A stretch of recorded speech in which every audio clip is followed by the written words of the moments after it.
Hello, health enthusiasts. Welcome back to the Wellness Zone. Did you know that every bite you take could impact your risk of cancer? Today we're diving deep into the top 9 cancer-causing foods, those sneaky culprits hiding in plain sight on your plate.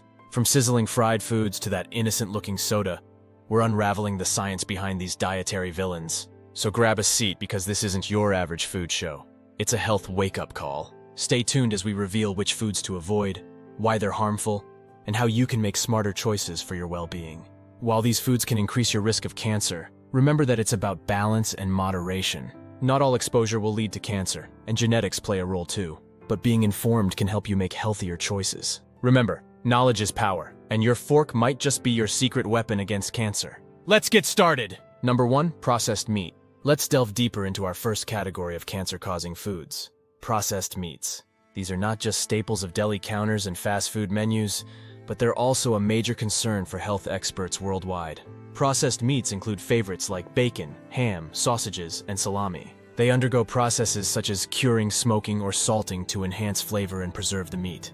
However, these same processes also introduce chemicals that are not naturally present in fresh meat. According to a study published in the International Journal of Epidemiology, even moderate consumption of processed and red meat can increase the risk of bowel cancer. The research suggests that individuals who consume approximately 76 grams of processed meat a day, which is roughly equivalent to 3 slices of ham, are still at an increased risk.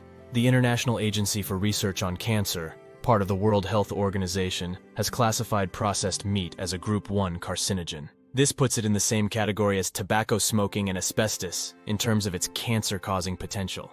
Another comprehensive review found that higher consumption of processed meat is associated with an increased risk of colorectal cancer, colon cancer, and rectal cancer. This meta-analysis of 40 cohorts involving over 3 million individuals provides strong evidence of the link between processed meat consumption and gastrointestinal cancer risk. What makes processed meat so risky? It's the presence of N-nitroso compounds and polycyclic aromatic hydrocarbons, which are formed during the processing of the meat. These compounds have been shown to damage the lining of the colon, leading to increased cancer risk. So, what's the takeaway? While enjoying a slice of ham or bacon occasionally is unlikely to cause harm, regular consumption of processed meats should be approached with caution. Consider alternatives like lean cuts of fresh meat, poultry, or plant-based proteins to reduce your cancer risk. Number 2, fried foods. Moving on to the second category of foods that could be silently sabotaging your health, fried foods. They're crispy, they're golden, and they're a staple in diets worldwide. But what's the cost of that irresistible crunch? Fried foods, especially those cooked at high temperatures, are often loaded with acrylamide, a chemical formed when starchy foods are heated. This compound is not just a byproduct. It's a known carcinogen that has been linked to several types of cancer. A recent systematic review and meta-analysis published in Nutrients examined the association between fried food intake and gastric cancer risk. The study included 18 case control studies and found a significant positive association between fried food consumption and gastric cancer, with an odds ratio of 1:52. But it's not just gastric cancer. Case control studies have shown a carcinogenic role for fried foods in the incidence of cancers of the pharynx, larynx, gallbladder, and prostate.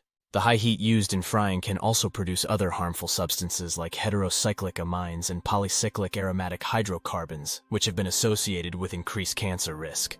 It's important to note, however, that not all studies agree. Some have found no association or even an inverse relationship between fried foods and cancer risk. This highlights the complexity of nutrition science and the need for further research to fully understand these relationships. What can you do?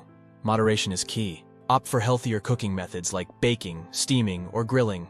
And when you do indulge in fried foods, try to choose those fried at lower temperatures and for shorter times to minimize harmful compound formation. Number 3, overcooked foods. In our third segment, we turn up the heat on a topic that's often overlooked: the dangers of overcooked foods. While a well-done steak or crispy fries might be your preference, they could carry hidden risks. When foods, especially meats, are cooked at high temperatures, chemicals known as heterocyclic amines or HCAs and polycyclic aromatic hydrocarbons or PAHs are formed. These substances have been found to be mutagenic, meaning they can cause changes in DNA that may increase the risk of cancer. Research conducted by the National Cancer Institute indicates that exposure to HCAs and PAHs can cause cancer in animal models. Rodents fed a diet supplemented with HCAs developed tumors in organs such as the breast, colon, and liver. Moreover, a groundbreaking study led by Stanford scientists suggests that consuming foods cooked at high temperatures, like red meat and fried food, may lead to DNA damage and increased cancer risk due to absorption of heat-damaged DNA from these foods. What's the bottom line? While enjoying the occasional charred or crispy food is part of life, regular consumption of overcooked foods should be minimized. Opt for cooking methods that produce less of these harmful chemicals, like stewing, boiling, or using a slow cooker. Number 4, dairy products. As we continue our journey through the foods that may pose a cancer risk, we arrive at a controversial topic: dairy products. Milk, cheese, yogurt, they're all staples in many diets, but could they also contribute to cancer risk? Recent research has stirred the pot. A major study from the University of Oxford found that in Chinese adults, greater intake of dairy products was associated with higher risks of liver cancer and female breast cancer. This is particularly noteworthy as the study suggests that the impact of dairy on cancer risk may differ across populations. Another review, The Dairy and Cancer Controversy, Milking the Evidence, highlights that while dairy consumption can decrease colorectal cancer risk, it may expose individuals to growth hormones that elevate cancer risk, particularly prostate cancer. The overall data remains inconclusive, but it suggests that a diet limiting milk and dairy, similar to the Mediterranean dietary pattern, might mitigate cancer incidence. So, what's the verdict? The relationship between dairy and cancer is complex and varies by cancer type. Moderation and a balanced diet are key as we await more definitive research. Number 5, sugar and refined carbs. Moving on to sugar and refined carbs, these sweet culprits are everywhere in our modern diet. But beyond the risk of diabetes and obesity, could they also be feeding cancer? Cancer Research UK clarifies that while sugar itself isn't responsible for cancer development, the amount of sugar in our diets is cause for concern due to its role in obesity, a known cancer risk factor. Further, a review published in Cancer's Journal supports a causal link between excess sugar and cancer, showing that high sucrose or high fructose diets activate several mechanistic pathways, including inflammation, glucose, and lipid metabolic pathways. It's clear that a diet high in sugar and refined carbs can contribute to a cascade of health issues, potentially including cancer. Reducing intake and opting for complex carbohydrates like whole grains can be a healthier choice.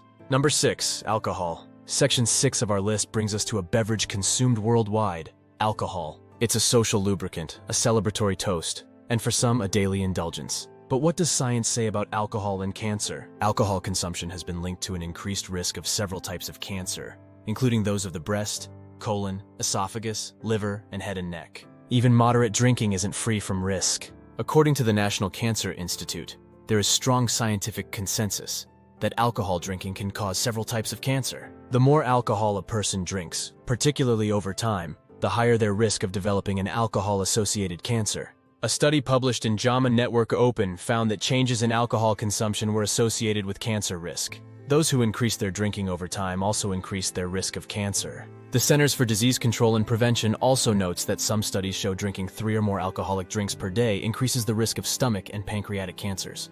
And it's not just heavy drinkers who need to be cautious. A study highlighted by Science Daily found an association between light to moderate drinking and a substantially higher risk of several forms of cancer. What's the takeaway? While enjoying a drink now and then is part of many cultures, awareness of its potential risks is crucial. Limiting alcohol intake can be a proactive step towards reducing your cancer risk. Number 7, salt-preserved foods. Salt has been used for centuries to preserve food, but at what cost to our health? Foods preserved by salting, such as meats, fish, and vegetables, have been linked to an increased risk of gastric cancer. A pooled analysis within the Stomach Cancer Pooling Project found that a salty taste preference, always using table salt, and high intake of salt-preserved foods increased the risk of gastric cancer. The World Cancer Research Fund also reports strong evidence that consuming foods preserved by salting increases the risk of gastric cancer. The takeaway? While salt is essential for our bodies, excessive intake, especially from salt-preserved foods, can be detrimental. Opting for fresh or frozen alternatives can help reduce this risk. Number 8, sugary drinks or beverages. In our next segment, we're tackling a topic that often bubbles up in our daily lives: sugary drinks. From sodas to fruit juices, these sweet elixirs are ubiquitous. But what do they mean for our health, especially when it comes to cancer risk? A study published in the British Medical Journal, BMJ, examined the associations between sugary drink consumption and cancer risk. The researchers followed over 100,000 participants for 5 years, analyzing their beverage habits and health outcomes. The findings were eye-opening. Consuming sugary drinks was significantly associated with an increased risk of overall cancer. For every 100 ml increase in daily sugary drink consumption, the risk rose by 18%. But let's break it down further. Breast cancer risk was also affected. For every 100 ml increase, the risk of breast cancer went up by 22%. And here's the twist. Even 100% fruit juices, often considered healthy, were positively associated with overall cancer risk. Now let's consider artificially sweetened beverages. The same study found no significant link between these drinks and cancer risk. However, other research suggests that non-sugar sweeteners might have their own effects on health, including potential impacts on the liver and microbiota. So what's the takeaway? Moderation is crucial. Opt for water, herbal teas, or unsweetened alternatives. By reducing sugary drink intake, you're taking a step toward cancer prevention. Number 9, hydrogenated oils. In our last section, we're shining a spotlight on a type of fat that has stirred both controversy and concern: hydrogenated vegetable oils. These oils have found their way into countless processed foods, but what do they mean for our health, especially in the context of cancer risk? Hydrogenated oils are created through a process that adds hydrogen to liquid vegetable oils, transforming them into solid fats. These fats are commonly used in baked goods, margarine, and many processed foods. Now let's explore the research. A systematic review and meta-analysis published in Nutrition Reviews investigated the association between dietary trans fatty acid intake, including partially hydrogenated oils, and cancer risk. The study analyzed various cancer types across observational studies. The findings were intriguing. Total trans fat intake showed a significant positive association with prostate cancer and colorectal cancer. Specifically, prostate cancer risk increased by 49% with higher trans fat consumption. Colorectal cancer risk rose by 26%. However, it's essential to consider the fatty acid subtypes. Some partially hydrogenated vegetable oils even showed cancer protective associations. The results were influenced by factors such as gender, age, and body weight. What's the takeaway? While the evidence isn't uniform, it's prudent to limit hydrogenated oils in your diet. Opt for healthier fats like olive oil, avocado, and nuts. And remember, long-term follow-up studies and standardized assessments of different trans fatty acid subtypes are needed for clearer insights. There you have it, folks. The top 9 foods that could be increasing your risk of cancer. Thank you for watching. If you found this information helpful, please like, share, and subscribe for more health tips and facts. Remember, your health is in your hands, and making small changes to your diet can make a big difference.